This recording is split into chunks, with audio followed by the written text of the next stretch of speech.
Let's talk about Hitler. That'll make sense later. I'm immaculately conceived. I don't know what to do. I swear I'm not stupid. Take it or leave it. Sometimes you just want to leave it. If I gotta borrow my mom's underwear, I'm borrowing her underwear. You just, yeah. Misa likes the Jar Jar Binks. I'm not gonna edit it out. Oh no. I don't know. Like I think it was pretty great. Just staying on the Sucks to planet. suck. Why are you saying it with a question mark? Clap, bitch. All right. 3, 2, 1. Action.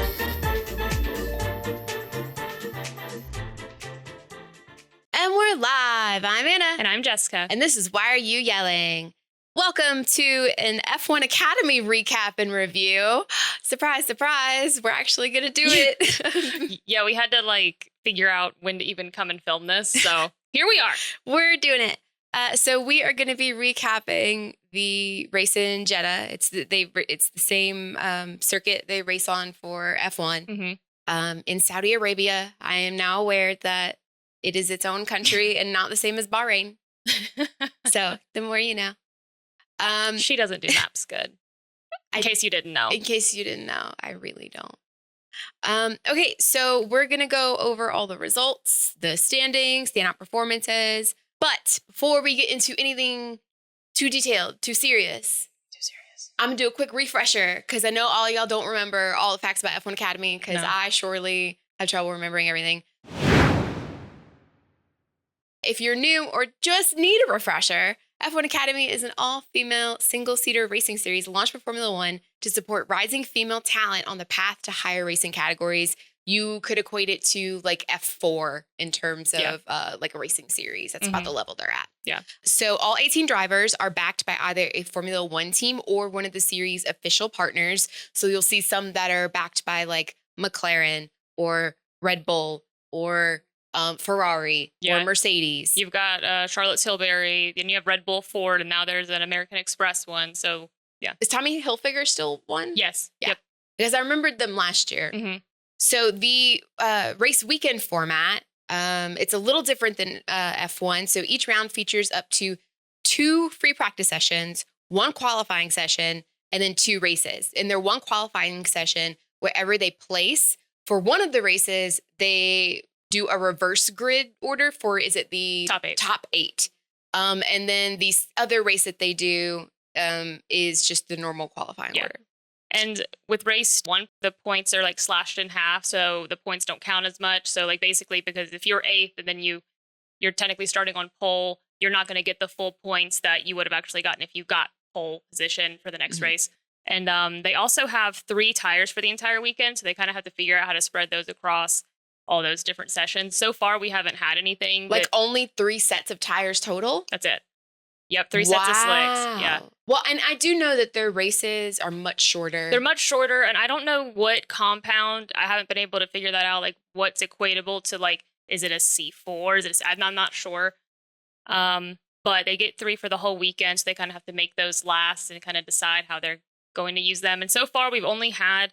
So in Shanghai and Jeddah, we've only had 1 practice session so far. So maybe we're going to see a race where we have 2. So everyone drives the same Tatas F4 car with the same Auto Technica engine. So it is different. Again, it is different from F1 where they're all driving completely different cars with different engines, different everything. Yeah, they don't have DRS either. It's a very bare bones car. Yeah. And then included in the 18 drivers every weekend, one of the drivers is called a wildcard driver. And so they are a one-off entry. They're only there for that weekend. And then it just changes every time they race. Yeah, and High Tech, who joined this year, they're now in charge of the wild card. So whoever the wild card is they're racing under High Tech. So before we go into Jeddah, I want to give a recap going into the weekend, essentially. So we'll take a quick look back on how things were shaping up. So for the championship picture, Dorian Pan was leading with 31 points, but Maya was not very far behind her, and neither was Chloe Chambers. I mean, Chloe Chambers and Maya Weug had double podiums, so they were not far behind her at all. Campos Racing was ahead going into Jeddah with 50 points, but MP Motorsport was not far behind either with 40, especially with Maya's strong performance in Shanghai because she is a part of MP Motorsports. Like I said, Chloe Chambers and Maya, both of them had double podiums in Shanghai. Now, somebody who was hoping for a way better weekend for themselves was Lia Block. She had a really rough weekend. She had an incident in free practice in Shanghai. She was unable to qualify, so she had to start last from the grid in both races. The good thing with these cars is it's not like you can get on up there. So, I mean, and she did. So she was hoping for a better weekend. Because you're not relying on the car because they're all the same car. So they all have the same speed, the same positives and negatives in terms of driving them. So it is purely based on your racecraft and how good of a racer you are and how much you can push it to the limit. Exactly. And so we were actually talking this weekend about how F1 Academy, because it's so bare bone and there is no DRS, it's literally these bare bone cars. Essentially, you really get to see a lot more racecraft than I think I'm even used to. Like, we watch Formula One and we talk about racecraft all the time, but I mean, watching these girls race and like you really see, you know, it matters what line you're taking, how hard you're going to brake. Can you handle braking this? And I mean, essentially the only thing I guess you could change is maybe the setup in the car. Like maybe I don't know if you can change the brake bias in those cars, I would imagine, but so certain things like that. And so it was interesting to really see, like, I just feel like it levels the playing field and you're very easily able to see very quickly, like, oh, wow, like they're very talented. And so being able to just actually see the racecraft sort of just like in its organic form maybe was just, I was like, oh, that was fun. So before they went to Jeddah, they actually had 3 days of testing. So, which has been nice because then some of the newer drivers who have never been on that circuit before, they got some experience there. There was an incident in testing where Nina Gabeman, she races for Alpine. She was injured. She's fine now. She did compete for the rest, but actually like, during the races and things like that. But she was sent to the hospital, but she was fine and she had to cut her testing short. But so that was pretty much going into the weekend. So we'll get into our recap of race 1. So again, race 1 is the reverse grid race. So like we just said, that is the race where the points are basically cut in half. So Ella Lloyd, who races for McLaren, she took the win after having a way better start than Emma Felbermeyer, who was on pole because she qualified 8th. Maya Weug pushed her way from 6th to 2nd. So that's something that also is pretty interesting about the reverse grid is you have like the best drivers basically in the midfield fighting to try to get to the front. And Maya was really successful. So Maya ended up finishing 2nd and right on like to the finish line. Like it was like she was basically drag racing Ella Lloyd, where for a minute we're like, she's literally about to win this. So she didn't, but she was very, very close. So the final podium ended up being Ella Lloyd, Maya Weug, and Alicia Palmowski, which Alicia Palmowski was also a winner in Shanghai. I believe it was also during the reverse grid race. So the biggest mover we had in race 1 was Lia Block. She started 18th and she finished 12th. The reason Lia started 18th and finished 12th was because she once again had an incident, but this time it wasn't anybody else's fault but her own, and I love you, Lia. She was in qualifying. She essentially did what Yuki Tsunoda did, like pretty much like exactly that same exact thing where she just clipped the inside and it threw her to the other wall. So her qualifying was cut short. So once again, in both races, she starts 18th. But she was the biggest mover, so she gained like 6 places. And then I think Lia might be a magnet, unfortunately. Like, I don't know what it is. I love her. So one of the biggest moments in race 1 was Lia Block was once again, she experienced more contact from another driver. This time it was her teammate, Courtney Crone, who races for Haas. Both of them are on the ART Grand Prix team. Thankfully, though, Lia was able to like spin her car around. She was able to continue with the race. Her teammate ended up getting a 10-second penalty. Unfortunately, though, Chloe Chong was also affected by the incident where she had to retire her car. God, just taking people out left and right. And what's horrible is she does like so well and everyone's like, oh, she's going to do good. And then like someone hits her. Really, I mean, it's been 2 races. It's just been kind of crazy where I'm like, good Lord. But good job on Lia for gaining 6 places. It's still pretty impressive. It's outside the points, but I mean, gaining 6 places like that, it's pretty good. So race 2 was nuts. The race 2 had me hollering at my TV, like actually physically hollering.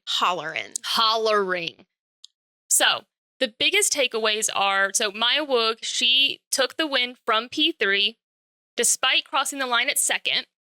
And the reason for that is Chloe Chambers, who was ahead of her, received a 5-second penalty for pushing Maya off the track earlier in the race. Well, it was deemed she pushed her off the track. I can't say she did. That's just how it was.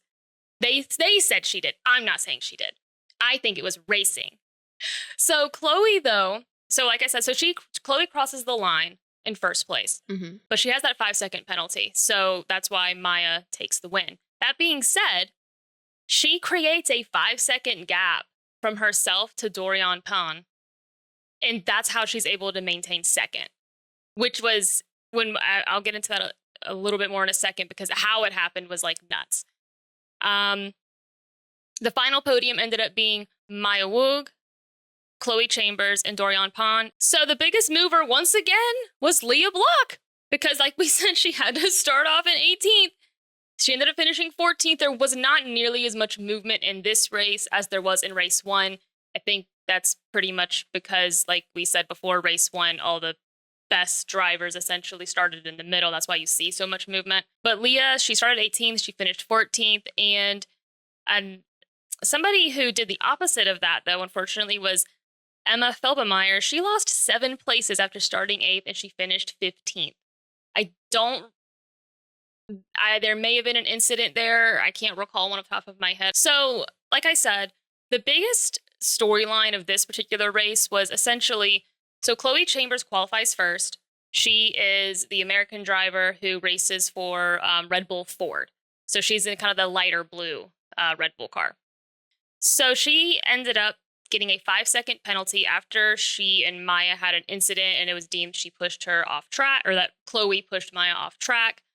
And so around lap 11, so the race was 13 laps. Around lap 11, the commentators are like, so basically it's a battle for between first and fourth, because at that point, Chloe's trying to see the biggest gap that she can get.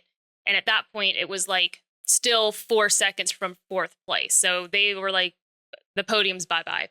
Chloe said, not on her watch and not on her time. And so she just like, we've mentioned flow state before in our F1 reviews. I guess that's just what she found, because she was just setting like best after best after best sector, to the point that on the last lap, basically the expectation was hopefully she'll finish fourth.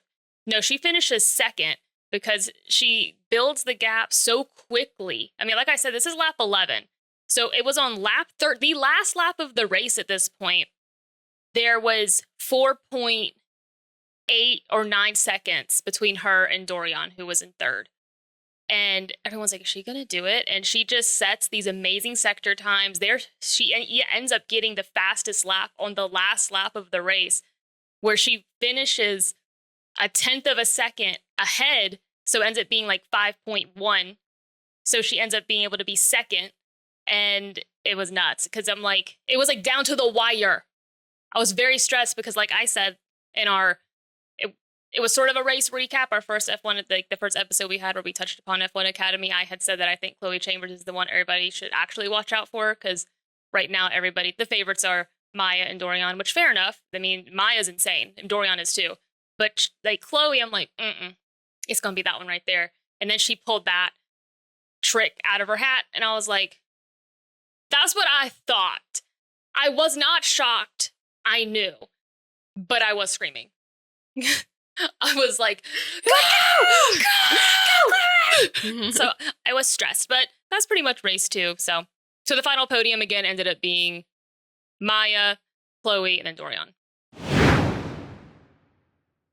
Now we are going to highlight our wildcard driver this weekend, because like I mentioned earlier, we get a new wildcard driver every time we race in F1 Academy. So Farah Al Yousef is our wildcard entry, and High Tech TGR is the F1 Academy team that's operating the wildcard seat, basically. Yeah. So they have 2 drivers that are there permanently for the season, and then their third seat is the wildcard entry. Yeah, and they're the newest team as well to join F1 Academy. Farah Al Yousef is 22 years old from Saudi Arabia. She was previously crowned champion of the Saudi Women's Karting Championship in 2022, and she participated in the Karting World Finals. She's set to represent Saudi Arabia at the FW Nations Cup Finals in Dubai this May. In preparation for her F1 Academy debut, she also raced in the F4 Middle East Championship and has completed extensive testing at the Jeddah Corniche circuit, including 3 days of in-season testing in F1 Academy machinery. She qualified last and finished last in both races this weekend. Her background is in karting,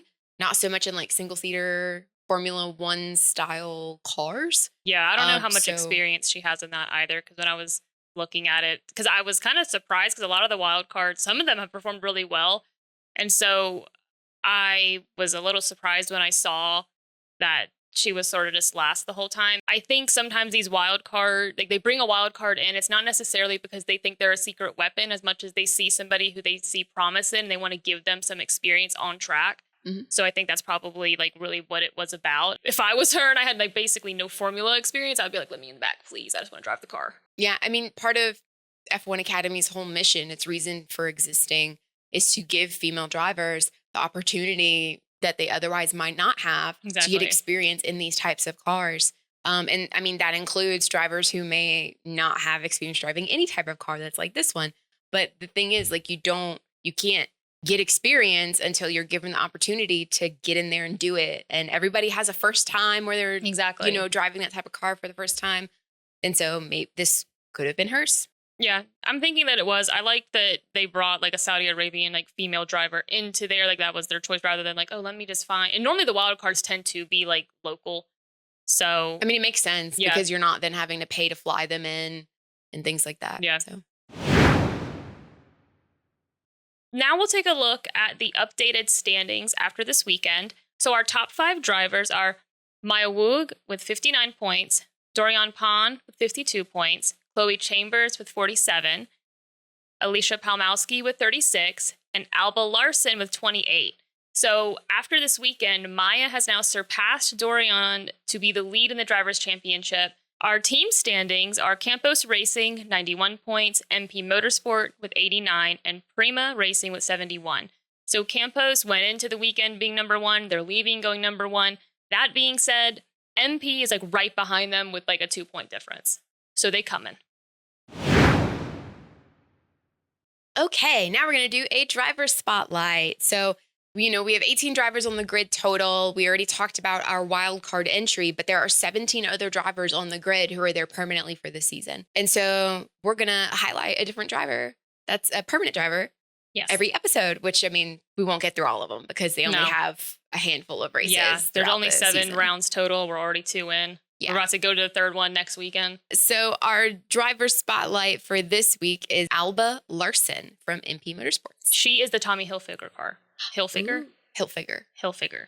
Yeah, so that's her. So she began racing later than most, I guess, female drivers? Yeah. Drivers in general? I think it was like yeah, I think, well, really drivers in general. I mean, honestly, little boys are born and they're in a cart. Yeah, but she started hers like more as a preteen, which if you're not familiar with motorsport, that might sound like, well, she's still a kid. I agree. But the fact is a lot of these kids are starting at 4 or 5 years old. Mm. And sometimes like when you're 8, that's like considered late. Like so didn't Lewis start around that age? I think he was 8. Yeah. And he was considered a late bloomer, or a late to the party. See, don't let anybody tell you that you're a late bloomer. You might become a 7-time world champion like Lewis Hamilton. Yeah.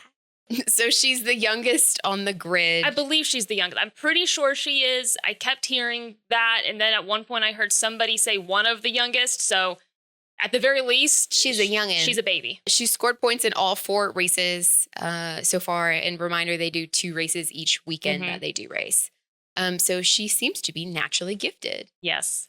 I like her a lot. Yeah. Alba Larson. Where's she from? She is, I don't know what a flag means. She's Danish. Literally, so if you go to F1 Academy's website, it shows. I don't know what a flag means. Look how cute she is. Oh, look at her. She looks like a Tommy Hilfiger She looks like a model. Girl. Yeah. She's like a little model. She looks like a cute little model. But anyway, you asked, she's Danish. Okay. Well, that would make sense with the blonde hair and the... Perfect. Yeah. It is what it is, y'all. So Alba Larson was one of 4 senior category finalists selected for the 2023 FIA Girls on Track Rising Stars program. Larson adapted rapidly to driving a Formula car, despite no prior car racing experience. Winning the shootout set her on the path to her single-seater debut, where she scored points in her 2-round appearance of the 2024 Indian F4 Championship, finishing P8 in her second round and claiming a podium as the best rookie. Bonus note, she's mentored by Kevin Magnussen. She's mentored by K-Mag. He's Danish too, isn't he? Yes. Yeah, that makes sense. So I noticed her in Shanghai because I was like, because they kept talking about she's a rookie and she has limited experience. And so what I noticed was she was doing really well. Like just very consistent and very comfortable. And it was like she wasn't afraid to use the car. She wasn't afraid to defend, like nothing. She was just like, all right. And I was like, Mini K-Mag? And so then I just started watching. Mini K-Mag? And so I started paying attention to her. And then this weekend in Jeddah, she just did really well and like just had her elbows out. Dorian at one point was like, oh my gosh, she just keeps moving. Like, and maybe she was over defending. I don't know the rules. I don't know all the rules. She didn't get in trouble for it.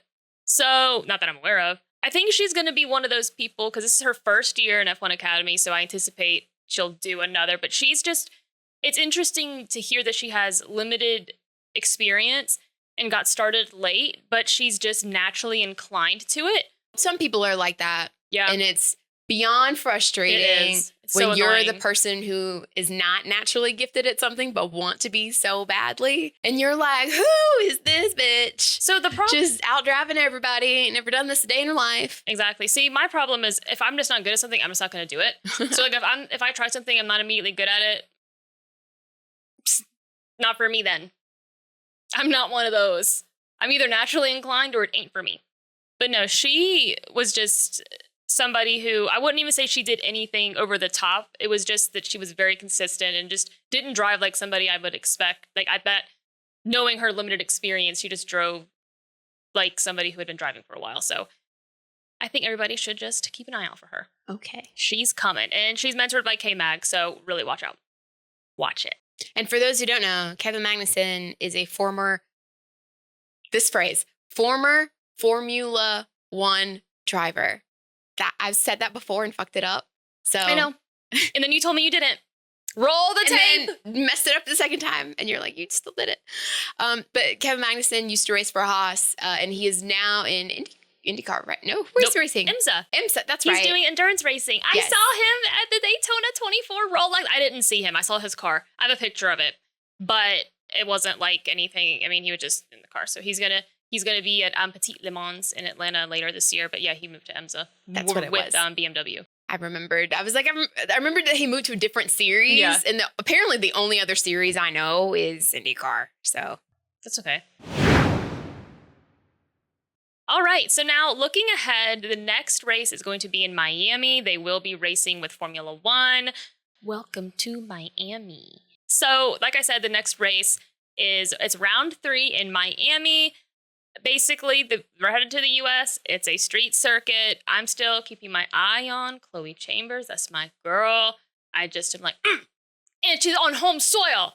I don't know where you're from, but it's home soil, so it's basically a home race in my opinion. yeah. So, which means you're going to have 2 home races because you're also going to be in Vegas. I am very excited to see the fight between Maya, Dorian, and Chloe. I think so it's interesting because you've got Ferrari and Mercedes and Red Bull Ford, which we'll just call Red Bull right now. So I'm like, oh my God.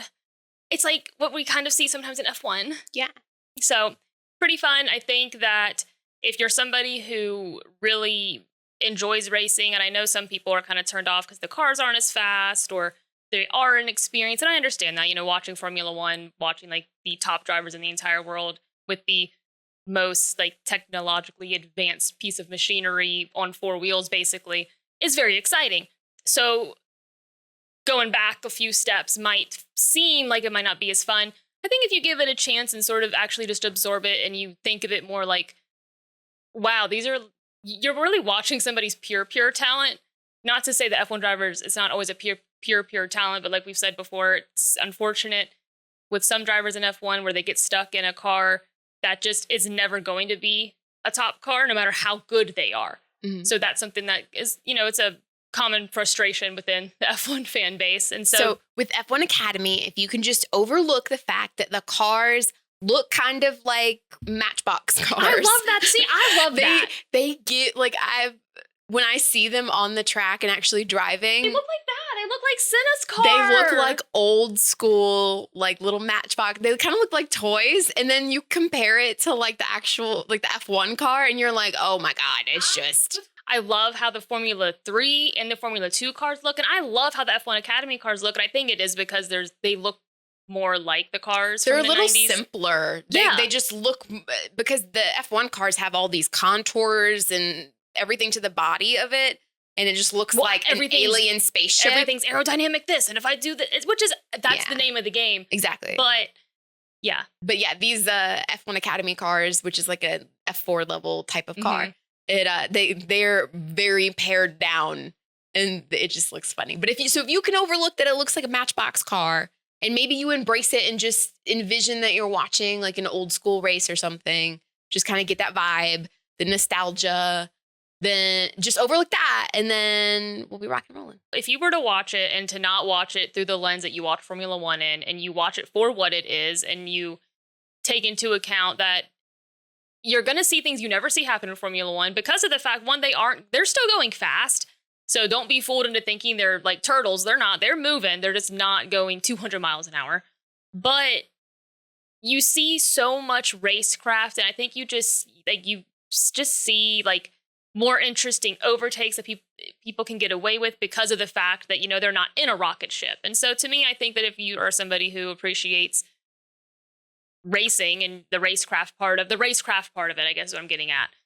And I think you'd enjoy it. So I Googled it really quick because just curious about the difference in speed and how fast these like F1 Academy, which they're Formula 4 level cars, how fast they go compared to an F1 car. So according to Google, Formula 4 cars generally have top speeds between 140 and 160 miles per hour. Yeah, I think that sounds right. And Formula 1 cars can reach top speeds of around 233. So we're looking in the ballpark of like 70-ish miles per hour difference. So something else before we sign off completely, speaking of F4 cars, something that I thought was interesting. Lia Block ended up talking with F2 driver. He's also part of the Williams Academy. I can't recall his name right now. I believe it was Victor Martins. And he is another Williams driver, and he is an F2, or is that F3? F2. So he's an F2. And so they were talking about the difference between F4 and F2. And something he said that I thought was interesting was he said that you learn the most about a race, like how to drive a race car, how a race car feels, like the bare bones, like the knowledge, like you're going to learn the most in Formula 4. Because it is just bare bones. He goes, so you're going to learn the most about like racecraft and driving and everything like that in this car. It's all about technique at that point. It's like if you're learning how to do literally anything for the first time, whether it's drawing or painting or cooking, you have to learn the basics of how to do and accomplish this certain like skill set. If you're trying to learn the proper way to like identify a racing line and when to brake and when not to brake, and you're trying out different things. It's the same as if you were learning to cook for the first time and trying to figure out how long you got to bake your chicken. Like you don't know until you know, and you just got to stick that bitch in the oven and see what works and what doesn't. And then you pull it out and it ain't ready. You put it back in, like same thing with braking. So yeah, that's a great analogy. You're welcome. You just brake, then if it don't work, brake harder. I don't know. Pick a different spot to brake at. Yeah. So I just thought it was interesting, basically just saying, like, I think people hear Formula 4 and they're like, ugh. But I think you'd be surprised with how much, like, people respect it because of how much they learned while they were a part of it. Because when you start to move on to the other series, there is more technology. And even though it's minimal, it is there. So, yeah. But anyway, some news, by the way. We had talked about last episode that we talked about F1 Academy, that there was going to be a Netflix show, but we didn't know when it was coming out. Well, they've announced it. It is coming out May 28th on Netflix, and I think we're going to see a surge of F1 Academy fans. Come on. Come on. We're ready for you. We're ready. Let's So, go. With that being said, we will talk at you next time in Miami, and that's it. All right. Bye. Bye.